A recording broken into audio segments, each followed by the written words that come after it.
જો આપણે મરચીનો રોપ વાયો તો એ માત્ર પાણી હાલે છે ને રોપ થઈ ગયો છે જવારીઓ હાર્યો ને મરચીનો રોપ જવારીઓ આ રોપ હોતી મરચીનો બાકી આ રીંગણી આપણી તમને ખબર જ છે વાવી તે દુની એવડી નવડી જોઈએ જો મોટી નથી થઈ ગઈ ટમેટી ગવાર થઈ ગયો ગવાર થઈ ગયો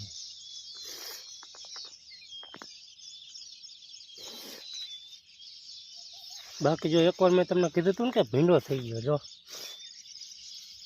એવું કીધું હતું એટલે ભીંડો નહીં એના ફૂલ છે ભીંડો તો હવે આ થયો જો